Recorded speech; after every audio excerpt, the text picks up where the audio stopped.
Today's conversation is I feel like an imposter. Welcome to the Functioning Overthinkers Weekly Podcast. Here we will discuss the healthy limits of overthinking and are reminded to not be anxious about anything, but to trust God in everything. I'm your host, Shanae Sadler.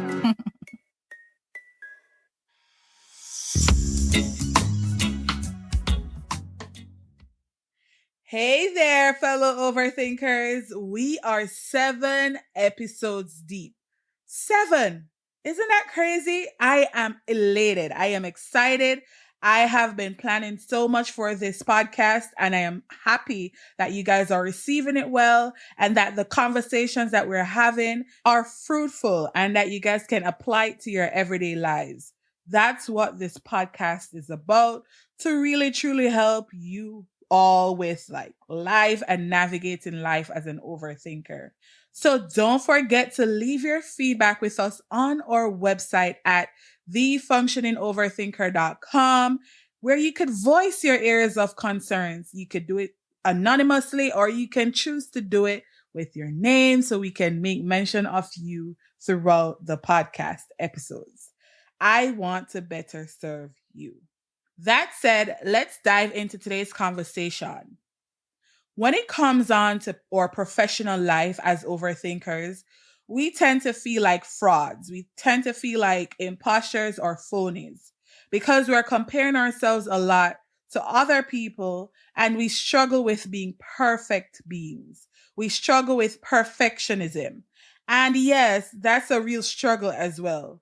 A lot of people don't think that perfectionism is a struggle, but it actually is. When we start to explore perfectionism and being constantly doubtful, we are tapping into the ideology of imposter syndrome and what it means or what it feels like to be an imposter, or made to wonder if you're truly, truly good enough.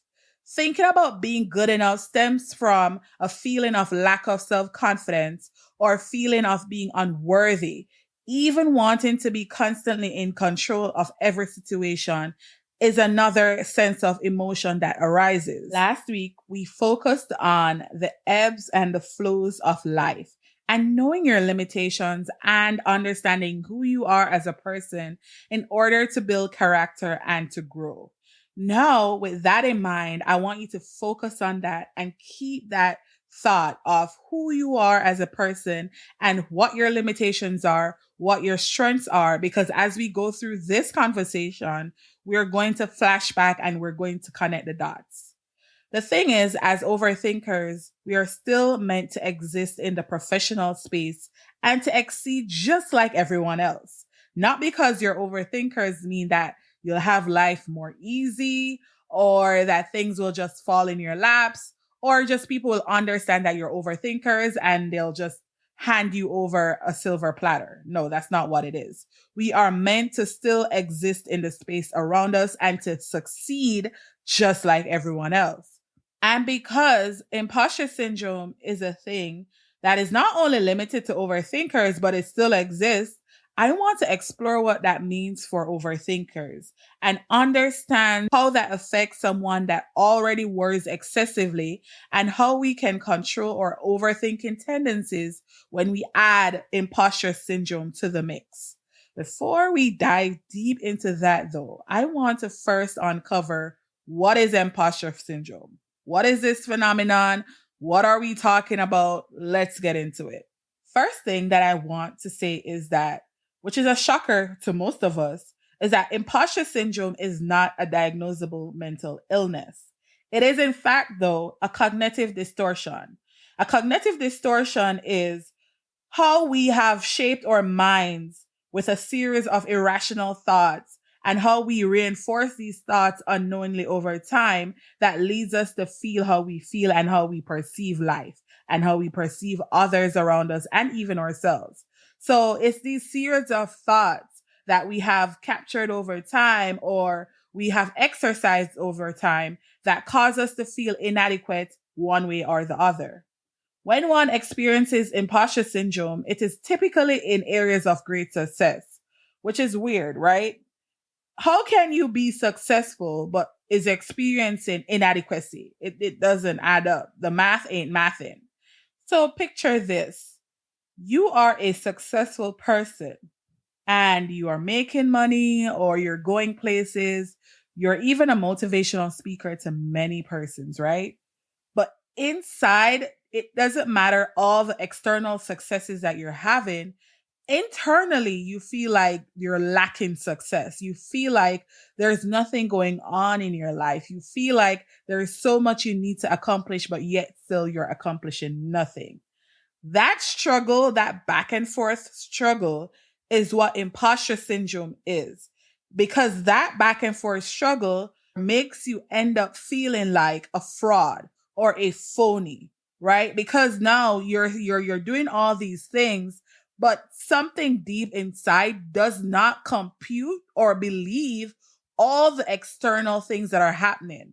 There's a disconnect along the way, and because of this disconnect, you feel as though you're being a fraud or somebody's going to figure you out because you're essentially finessing through life successfully. That's what you think. You don't think that your successes are attributed to anything that you know or who you are or just like your experience in life. You just think it's pure luck or just pure blessings, which is good. But you have to also believe that, you are worthy of that. You have contributed to those successes. And once you don't believe that, then you're experiencing imposter syndrome. Sounds all confusing, I know. But many of us are experiencing this, including myself.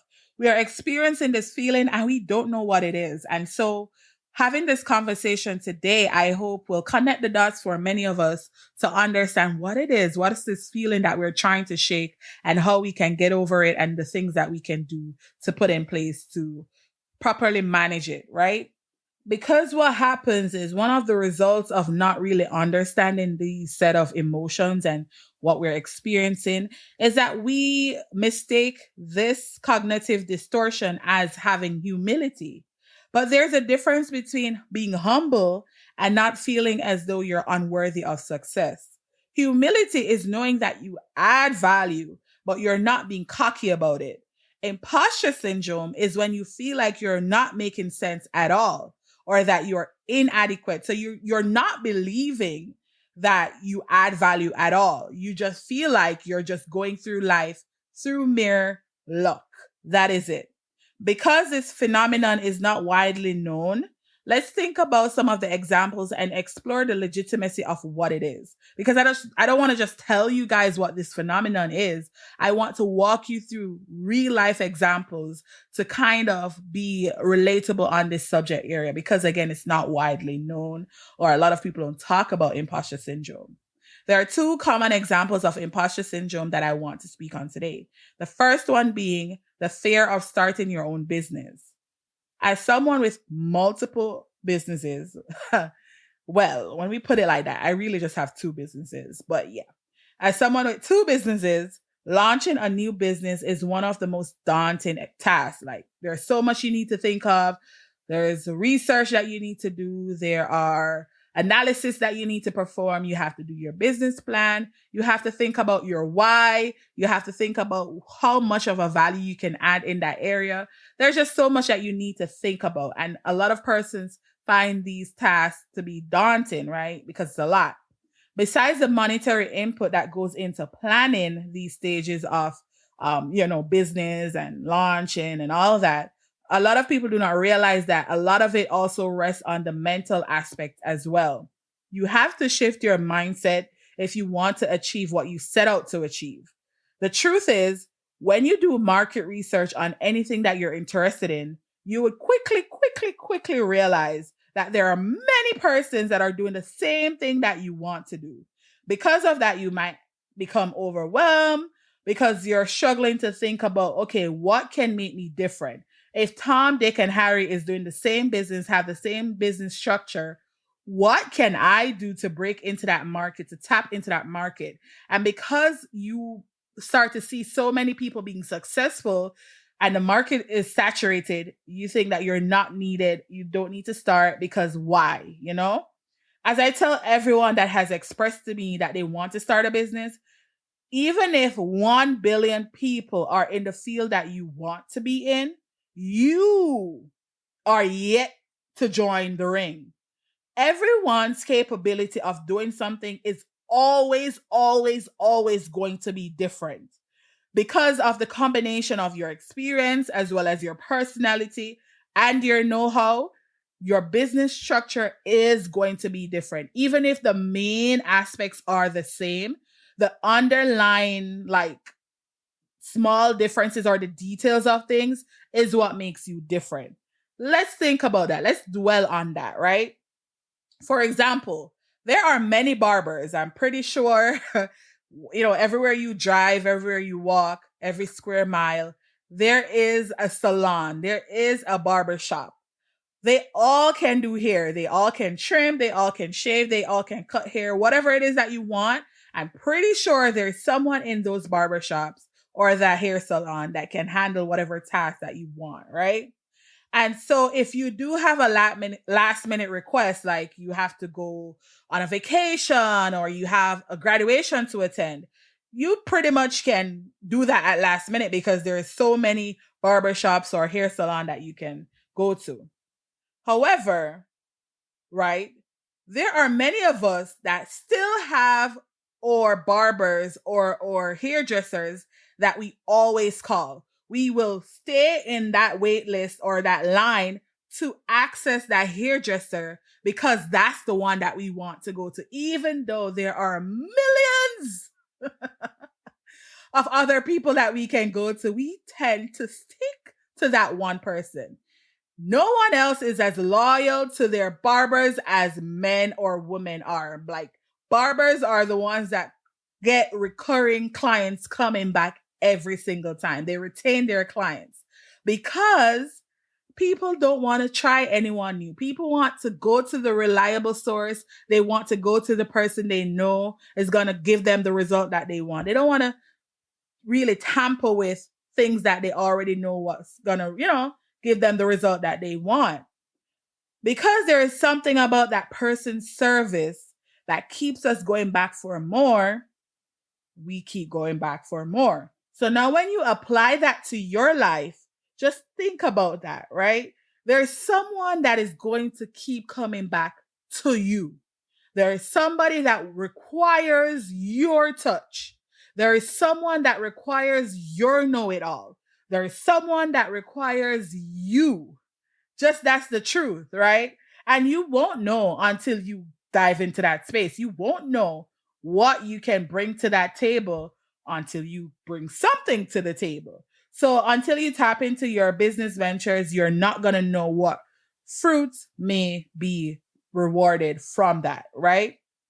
So people are scared to start their own businesses because they feel like they do not know enough or they do not know it all. And the truth is, you may never know it all. That's just the truth. A lot of people start businesses and they know just enough for that season in their lives. So when they are ready to pivot or grow or scale, they know as they grow and they know as they scale. You will not know enough when you're just starting out. Not that you shouldn't do your research, not that you shouldn't know the fundamentals, not that you shouldn't know what you're discussing or wanting to talk about, but trying to know 100% of whatever it is that you're trying to tap into, unless it's the medical field, you're just not going to know it all. And that's just the truth. You may think that you're not worthy of having someone pay for your service because you're not a millionaire status as yet to teach anyone, let's say, about financial literacy. Or if you don't have flawless skin, you think that you can't sell skincare products because I don't have flawless skin. That's where the feeling of fraud comes in, or the feeling of being a phony comes in. And the thing to know is that if you're seriously experiencing growth in any particular area of life and you have a wealth of knowledge under your belt, it doesn't matter where you are in your journey. It doesn't matter if your skin is not flawless. The most important thing is that you have seen tremendous growth in your skin. There was a point A where your skin was, let's say, very bad, but now you're at a point B where your skin is even better. And that gap in points is where the wealth of knowledge lies, is what you can share. So it don't matter where you are in your journey. There is a place for you in entrepreneurship if that's what you desire. No one company or business has one person in charge of it forever. As you scale, you will hire people for different areas, and these people will have that skill set that you don't have. These people will have the know it all that you don't have. And that is where, you have product managers for a company. That's where you have fulfillment teams. That's where you have service teams, because you as a CEO or a founder can't play all the cards. You need help. You need persons to step in and to fill that gap. So just starting out your business, you will probably be the main pilot. But when you have that successful business plan and you know where your business trajectory lies, then you put things in place to firm up some of the areas that you don't know and to firm up some of the things that you're lacking in. But until then, you work with what you know and you work with the wealth of knowledge that you have, and you work that. You work it until you can't work it anymore. Now, the second one that I want to highlight is, so we talk about starting your own business or the fear of starting your own business, but the other one is being promoted at your job. This is another instance where we all experience imposter syndrome. Being promoted at your job means that someone views you as doing everything that you need to right. You're exceeded expectations every single time or majority of the time. However, internally, you feel as though you're not successful or that there is someone else that is better at it than you are. So essentially, you're telling these people, right, that look at you and say, hey, you would be a great chief product manager. And you're like, no, I don't think so. I think Jim will be better at this position because one, he speaks well, or two, he has an MBA, or three, he's always in every company meeting and every happy hour, and a lot of people talk to him and a lot of people like him. He's sociable. Like, you're listing all these great things about Jim because you just don't think that you're worthy of that position, right? And that's honestly sad. And two, we have to snap out of that because having lack of self-confidence is what causes us to stay in the place that we are. It causes stagnancy.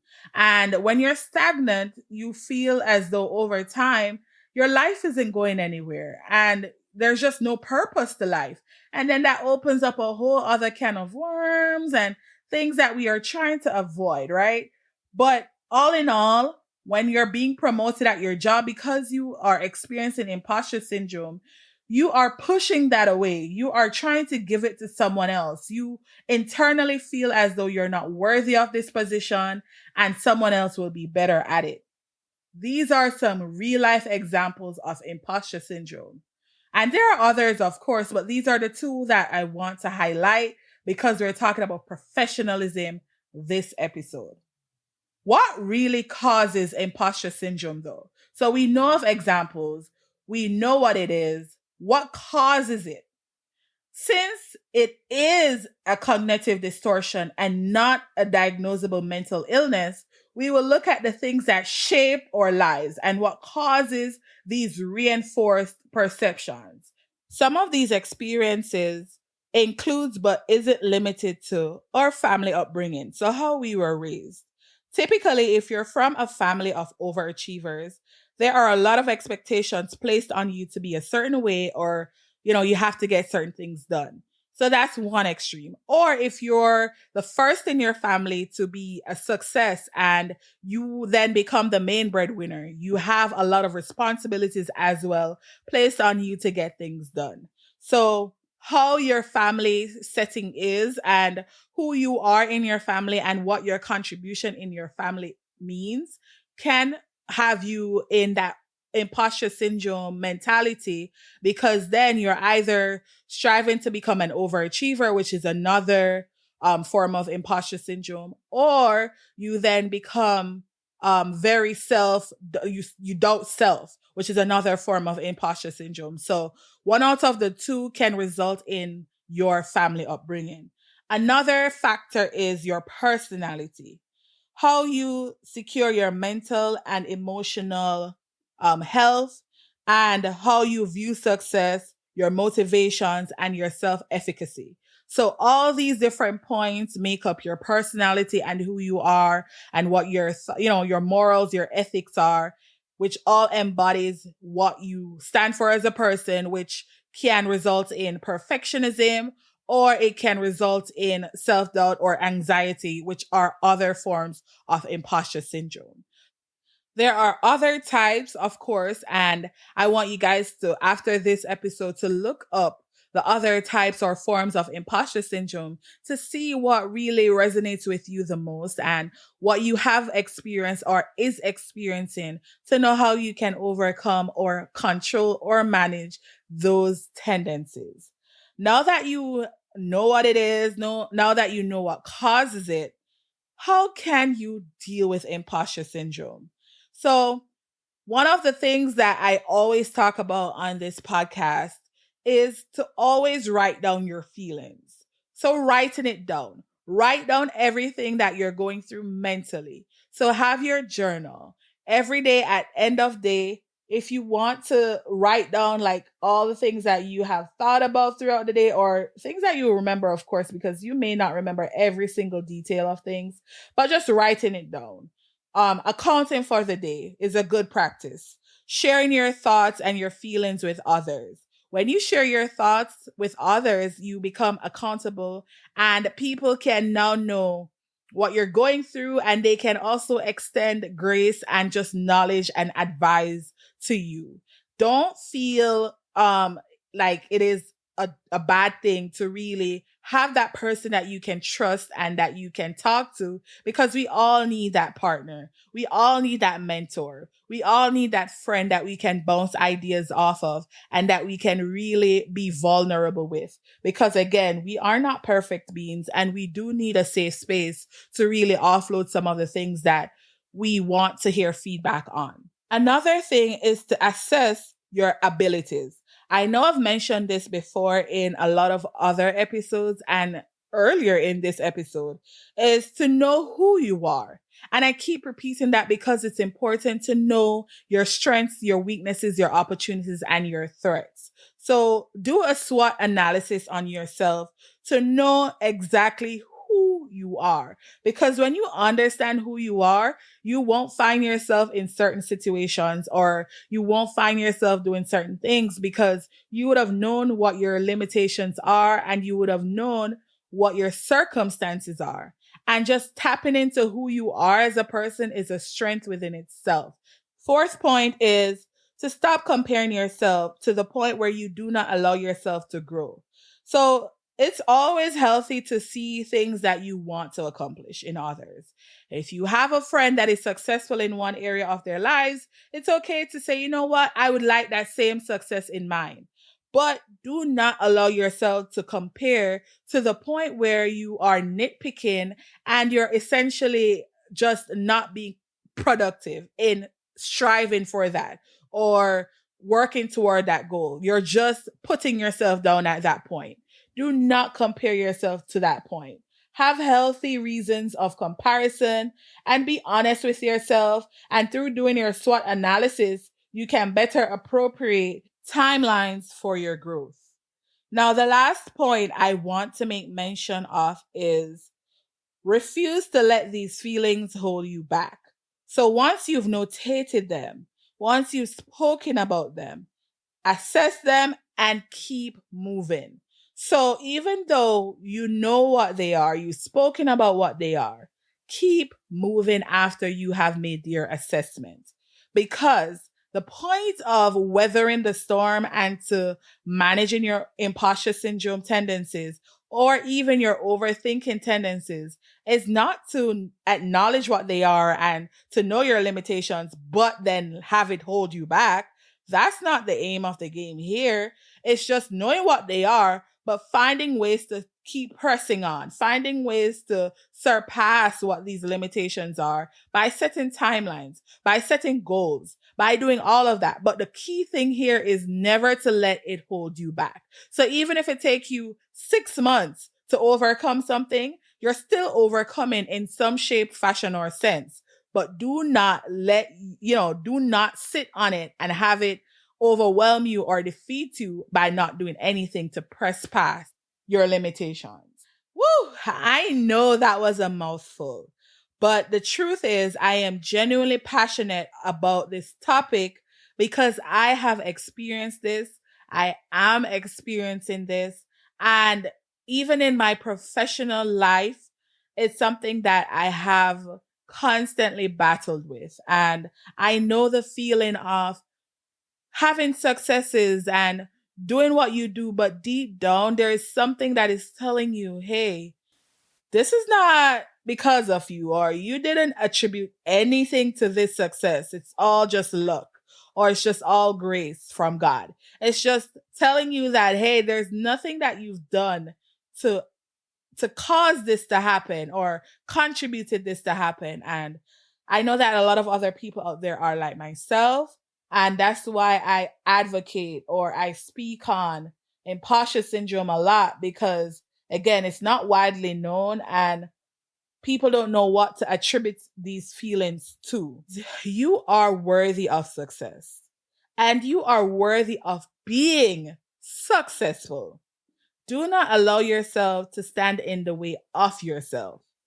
That's key takeaway here. Do not allow yourself to stand in the way of yourself. So, thank you guys for tuning into this message. Do not forget to subscribe and to leave a review to let me know what resonated with you the most. Next week, we are going to dive into the conversation, I will fail, they will laugh, which is a segue from this conversation. All the episodes are segues from the previous episode. So if you're listening to this episode, but you have never listened to any other episode that I've done, feel free to go back in the stack and to just catch up with some of the other topics that I've spoken about, because there are some nuggets to gather from each topic or each episode or each conversation. And until next time, stay functioning. You are bomb.com. Bye.